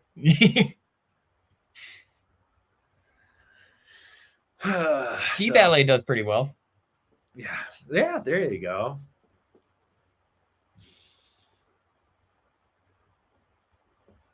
Let's see. Okay. Let's see. Okay. Take this one from Waco. Hey, guys. I have the Super Pig in a 154, but it's a bit stiffer. I would not mind for non-power /slush days and for bigger drops and side hits. Thanks. I don't know. I don't understand that question. I should have read I don't know. Something, I guess, something softer? Well, then go to it like a Tellus /. That's what I'd recommend. Yeah, I'm confused. I like this one from Loops. In the next 10 years, which equipment do you think will see the most technological improvements? Boards, bindings, or boots? Magnets. Magnet will be bindings. The first company to make an electromagnet German-designed strap-in, step-out. That's a good question, honestly. My honest answer would probably be goggles. I think you're right in that. Goggles, and then I also think it's not necessarily boards, boots, or bindings. It's going to be materials and what's being used. And I think we're going to see a lot more recycled materials, because like going through the boot breakdowns, there were a lot of boots that had recycled materials in their soles and stuff. And you can see where they're using that like to replace brand new TPU and stuff. So they're recycling it. And I think that's going to carry over into bindings for like high backs and foot pad foam. And then in boards, we're already starting to see like recycled materials for sidewalls and base material and stuff. So I think that's kind of where we're going with things. And I was going to say even cores as well. Like in the Jones hovercraft, they're using recycled cores. Like, yeah. But I mean, yeah, I think you're right there where it's going to be a lot of recycled stuff, a lot of like, how do we get our boards to not last 300 years? Like, you know, like I think that's what they say the average snowboard will decompose in about 300 years, something like that. And it's like, yeah, the world won't be here. No. But the snowboards will still be there. The snow will be gone, but the boards. Whatever rises up from the primordial ooze after World War III and the giant asteroid hitting us, they can they can put society together and believe that we were using those to roof houses or make spoilers for vehicles or something. Mm-hmm. Kind of want to buy a little race car like that and use get the Rossi Mini as a spoiler on it. I have a Rosinal Mini. I know. They're still out there. They are. There's some kid at Copper last year. He rode it every time. He was riding it on powder days and just looking miserable. I bet. But you remember that big heavy pow day in the spring? Yep. The Orca Day. Right? The Orca Day, yeah. So I went over to Timberline, and who comes ripping down like where they do the border cross for USASA? This kid on that just eating shit and cartwheeling left and right. Dude was just getting fucking murdered. Just getting murdered. And I was like, God damn. I felt so bad for him. I was about to be like, just come to my fucking car and I'll give you a board. Yeah. We'll just give you a fucking board, dude. Dude, that board. But then I realized he had a dope jacket on, and I was like, you get what you deserve. Yeah. So. I mean, he probably didn't have any money, so he bought the dope jacket. That board's 15 years old at this point, because I think those came out sell for 200 plus with no bindings. Do they really? Are they still making that board? Okay. Because I was the mass consensus is if you're going to sell it, you're going to get $200. Like every place, like that's what I paid when I bought it from my buddy Jerome, and it was totally worth it in that sense. But yeah, all right. Well, I was gonna say it was. I remember it being like $200, and I love that it kept its resale value even when it's used. $200. This thing is. I was joking with the guys at Rosinal about bringing that back, and they're like, "It's funny you say that." We keep looking at it, going, "We should bring that one back." And the what the fuck is it? The Undertaker, the 189 Swallowtail. Yeah. Okay, I remember what you're talking about. Like. And I was like, well, if you're going to bring it back and call it The Undertaker, can we get The Undertaker on it? Like the wrestler? Yeah. And if you make multiple different sizes, it should be all the different Undertakers from all the different eras. Because that would just be fucking hilarious. So you get like American Badass Undertaker when he was kind of fat. And then you get like, retirement era Undertaker where he's going kind of bald. And then you get like politician 90s Undertaker when he was one of the henchmen in Suburban Commando. Well, then you got to get the one where I think isn't he like a politician now or something? That's Kane. Or is that Kane? Oh, that's Kane. Kane is he was a mayor, and I don't know if he ran for Congress or something. I think he's a congressman now. I think he won. I don't know if he's he might be like state Congress or no. It's not important. He's a politician. I know that much. Yeah. He's very articulate. And he comes out of retirement to do he'll be like, so he'll do the Kane thing if it's Make-A-Wish, if they ask him to come to the Royal Rumble, and then or if he's being asked to be a hulking brute in a horror movie. Yeah, that's fair. And I'm like, that's kind of a good career choice. Yeah. You've hit the point, you were never an A-list wrestler. You were like a B-list, but, I'd call him B-list because when they were together, those two together were like unstoppable when I was young. I was like, those were the guys. You see Anyways. Undertaker riding out on a big dog chopper that went out of business because they probably sponsored that and didn't have any money after that. But yeah. All right. We got Hunter Guynep. What's the one power board you would get if you could ride perfect, reliable power? I have it. I just get a bigger size. The Endeavor Archetype. I just ride that thing. That's all I need. Jones Hovercraft 2.0 and a 160. So.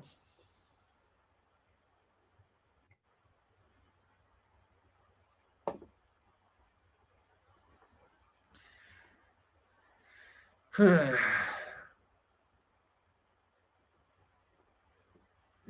let's see. What do we got? We've got Matt Emulsion. Thank you for all your advice, guys. Do you know anything about Brethren? They make jackets, etc. Are they crap? Also, what are Adidas Samba boots like? They're out of business. Adidas Samba boots. That Brethren shit, if it's what I think it is, I think it came out of the same factory as Vertica. And I thought it was a snowmobile brand, but it's like really heavy fabric. It sounds like a snowmobile brand, like a sled neck brand, or that's what I think it is. Brethren, yeah, Brethren Apparel, Snowboard Supply and Merchandise Company. Would you guys like to slam some Monster Energy drinks behind my van? Like, I'm picturing the guy that owns this company drives a lifted 2-wheel drive truck. Oh yeah. That's stanced. I was gonna say it's squatted in the back. I gotta read this too. I just went to their website. It's like, hey, you, sup? If you'd like to receive notice of exclusive deal sales and new product drops, pop your email in the field below. Thanks for visiting our store. It's like, hey, you, sup? Like, what? Are you trying to hit on me, dude? Sup, dog. Well, okay, so this girl that they've got modeling a hoodie and a hat has some really gnarly hand tats. Sick. Oh, yeah. Outerwear and let's go to outerwear and jackets. Let's check this out. God, looking at these photos, though, these just look like they're made out of garbage bags. Hey, that's waterproof. Oh, my God. These might be made in the same factory as Dope. Like, their anorak literally looks like the Dope one. Yeah, no, looking at these prices, this ass. Yeah. Fucking knockoff ass. Save your money. Don't buy it. Don't buy it. Don't be that guy. All right. But to answer your question about Adidas Samba's boots, think of the cheapest Vans boots that they used to make about 10 years ago, where it was just a giant pillow. And that's pretty much what it is. So they're just the old high standard. Massive. Yeah. They're giant Michelin boots, I would say. Like, they're huge. The footprint on them is at least a size bigger than what you actually wear. Even for their high-end boots with their fancy soles and stuff, those were still massive boots. Like, Harry at the shop had one, and I was like, dude. I remember the first year they came out, and I put them on, and the cuff came up to my tendon right below my kneecap, and when I flexed my kneecap, it was hitting it. And I was like, I swear to God, I was like, did somebody design these for moto? Like, that was my first thought. I was like, Jesus. Yeah, they big. Yeah. You don't need to buy them. Don't do it. Got another super chat from Jesse Dennis. I'm 6'2", 275. How long does it take to cook a 5-pound roast at 350 degrees? So depends. Are you doing it in the oven or in a slow cooker? So in a pressure cooker, and are you putting it into a Dutch oven? Like, how are you doing it? So typically, if I do it in an open container and it's covered in tin foil or something like that, I tend to go for about 5.5 hours. It depends on, like, if you wanted a little more pink in the middle and whatnot in there. And also depends on the seasoning and stuff in there. If I'm using a convection oven, it's about 2 hours in there because it's hitting it with those waves of convection heat. So it really does depend on how you're going to be doing it and preparing it. When in doubt, consult the internet and make sure you got your meat thermometer in there. Yeah. Yeah. I normally just go low and slow in the crock pot for like 6 to 8 hours. Once you put a fork in it and just kind of move the fork to the side, if it falls apart, it's done. And then you got all those juices from the crock pot.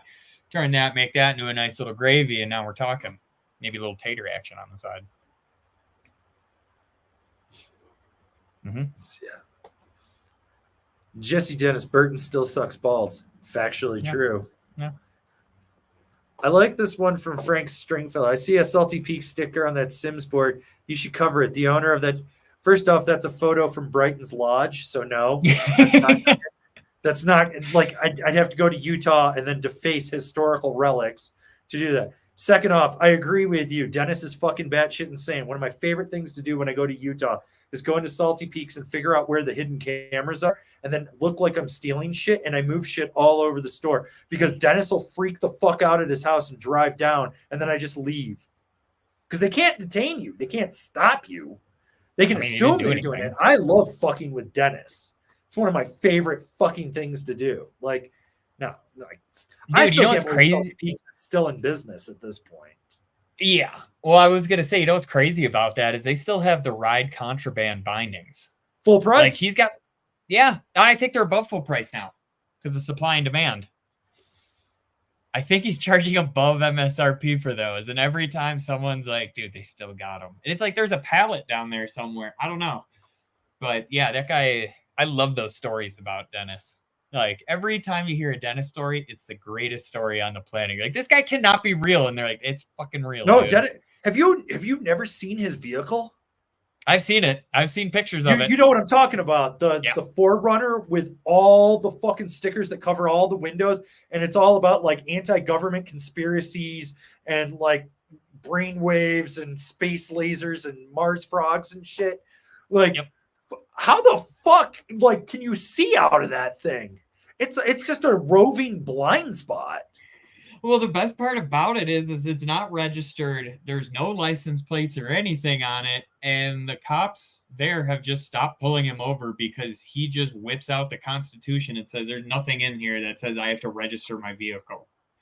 So he doesn't have a driver's license. He doesn't have any of that shit. It's like, oh, okay. Like, sure, dude. I don't know what to tell you. I don't want to deal with this shit. Like, just let him do his thing. It's not worth the hassle. Yeah. No, he's definitely like in his own fucking world. Like, no. He's a tinfoil hat kind of guy. Oh, dude. You know? I mean, if you're sitting there and you're looking at Salty Peaks or Milo, just go to Milo every time. Yeah. Support Milo. Milo's a great shop.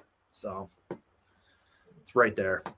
All right. So we got Return of the Shred Guy. Been on a volume shift exclusive War Pig Slush Slasher Super Pig. Just grabbed a 57 wide zero. What difference is to expect? Never rode plain old wide. Well, one, it's not short and wide. It's long and narrow now. So you got tips that are further out. So it's going to steer a little bit different in there. The other thing is in terms of flex, that's probably closer to the War Pig, I would say, in flex. It's somewhere between a War Pig and a Super Pig, not the Slush Slasher.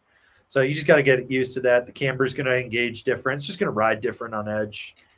I mean, it has the same carbon layout as the War Pig does, but it has camber to it. So pretty much, yeah, it's going to flex more similar to the Pig, but still have a little bit better snap, I would say, or honestly, a lot better snap than the War Pig because it does have camber in it still.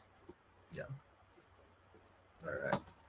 And here we go with Loopy. Recommendation between the Ride Deepfake 59 or the Rome Stolly Cruiser 58 for all mountain charging and side hits. You want to charge, get the Deepfake. You want to play around, you get the Stolly Cruiser. So that's an apples to orange comparison. Just buy the Deepfake. You'll be fine. All right. Whoops, boy. Bought myself and my son a 53 Orca each for January 25th in the French Alps just for fun. Have we made a mistake? Thoughts? If there's snow, no. If there's snow, you're fine. I mean, yeah, go for it. If there's not, it's probably not going to be fun. But just hope for that snow, and you'll have fun. That bird rips in the snow. All right. Nick Kennedy, what free ride boards would you recommend for East Coast conditions? Why don't you go check out our top 5 all-mountain free ride boards. Boom, right there. That'll get you where you need to be. Mm-hmm. So.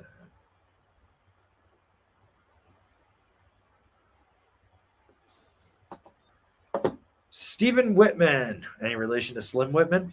Of all the days you'll ride this coming season, how many are review days versus riding your own gear? I think I'll ride my own stuff until the end of this year, and then in January it's game over. I don't know. Yeah. I think last year it came out to like I rode when I ride like about 120, 130 days in there, and I want to say I rode like 70 or 80 on review stuff. So, I think that's about it. I was thinking, I thought I only had like 20 days on my own shit. Maybe well, more. That's because you kept getting injured. Yeah. Well, I guess I had 20 TC days stands before. for tree crusher. Don't let him fool you. Yeah, watch out. But yeah, I wanted to say 20, but then I was like, dude, we started riding in like October last year and then didn't get shit until like January. So, and I remember being like, I already have like 40 days by the time we went on like break. And you're like, all right, dude, pump the brakes. Like, you don't need to do that right now. I'm like, all right, you're right. Like, my bad. But I don't know. Hopefully more this year, but I could see us just keep taking on stuff because you're like, ooh, that's cool. That's cool. We need that. And it's like, oh, shit. And we're at the end of the year. Yep. All right. From Brendan. Yo, Everon, appreciate your review on the Capita Resort Twin. Was the 56 the correct choice for you? I ride a 57 for everyday use. So the 56, it's what they gave me. It's just what they sent. I could have ridden the 56. I could have ridden the 58. Doesn't really matter. I mean, I ride a 54, 55 for park. So 56 wasn't any stretch of the imagination. It was fine for me, like for what I'm riding and where I am. I mean, obviously, if I lived back up in the Northwest, I'd go with something bigger, but that was it. Yeah. All right. Super chat from Ryan Hansen. Dennis boarded up the windows at Salty Peaks during COVID because he was worried about looters. All the way up there on the hill, laughing my ass off. Don't let him fool you, man. Dennis was afraid that people were going to steal his stash of original K2 clickers. That's what it was, man. He's like, dude, they're after my stash. Got to protect that inventory. Yeah. All right. For Brad Rustad, for a K2 Almanac, what size would you recommend for someone that's 200 pounds and rides East Coast mountains, mainly Hunter, Blue Mountain, and Pennsylvania, and occasionally Killington? 53 to, 56, somewhere in there. If you want 53, more playful, 56, kind of everything. Yeah. John DeSheens, my buddy smoked my Burton fish last year in a crash. Found a good price on a Battalion Surfer as a replacement paddleboard. Worth it? I love the Surfer. Just understand, it ain't going to ride like that fish. It's going to be completely different. So,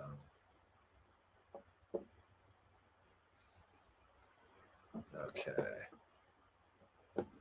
All right. I like this one from Mr. Dell29. How long does pop last in a snowboard? When it's gone, is it time to buy a new board? Yeah, that means it's clapped.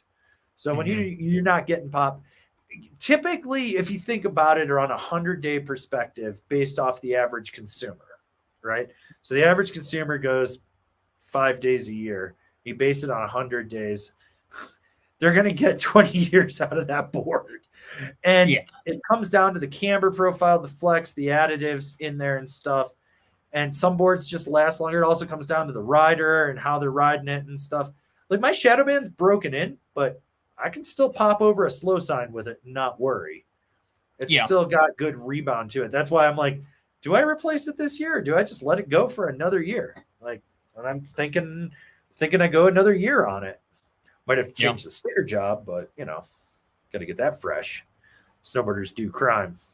If you're looking for stickers, angrysnowboarderstore.com. So, but so it kind of comes down to it. Like if it's a soft board to begin with, and it's only got a single strip of carbon, if you rode 100 days on it, at 100 days, it's going to be softer. It's not going to be as snappy, Yep. There's so many different things. 100 days on like a world piece is going to be different than 100 days on like a Ride Zero because it just doesn't have camber. So it's going to lose that snap a little bit faster. Like I put it over 100 days on my first Capita Mercury, and by the end of it, there was no camber left in the board. It was just flat. And we were even looking at it like, I've never actually seen that before. But you put that much time in on a board and like ride it super tough, it's gonna eventually try to go back to just its regular shape of just being a flat piece of wood at some point. Like,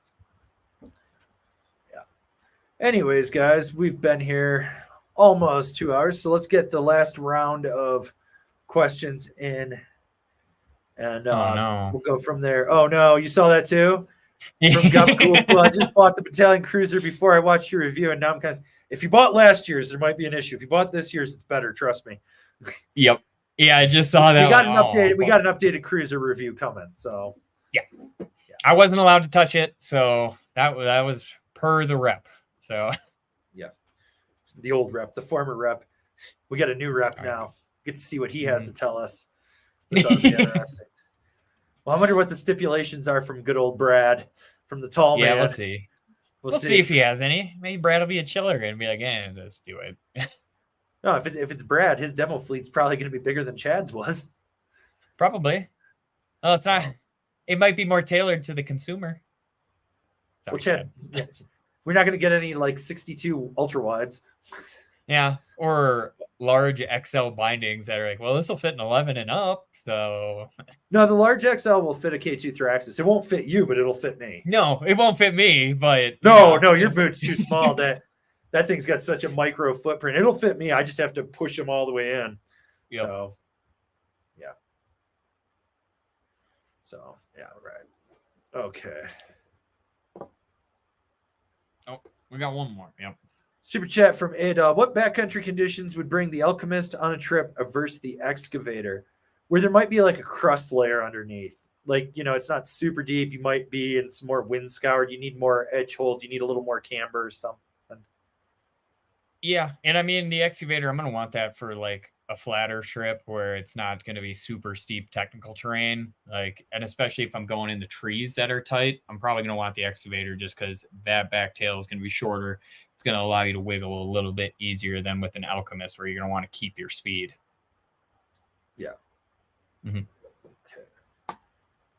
Take this one from Ducks. What board would you recommend for a 200-pound beginner with size 13s? Well, you're gonna need something wide. That's for sure. And but we just put out our top 5 beginner boards. So go check that video that dropped yesterday and compare it to what has a wide board at 200 pounds. Do not go on anything under a 56, 57. You probably want to be about like 58, 59, maybe a 60, but make sure it's wide. And that's where you really want to be. Anyways, I think we're going to call it a day. I got to go walk the dog, and I'm hungry. My blood sugar's acting up. I need the sugars. I ate a half a bag of Sausalito cookies. Got to get them white chocolate chip macadamia nuts. So I want to get out of here. So we're going to call it. But check out the description of the video after this is over. There's so much content down there for you guys to watch. Check out the cultural mystery link of the week, too. I think everyone's going to be stoked on that. That's a really good thing to check out in there. Remember, 2 videos a day right now, so we'll see what we got, and we'll go from there. Thanks, guys.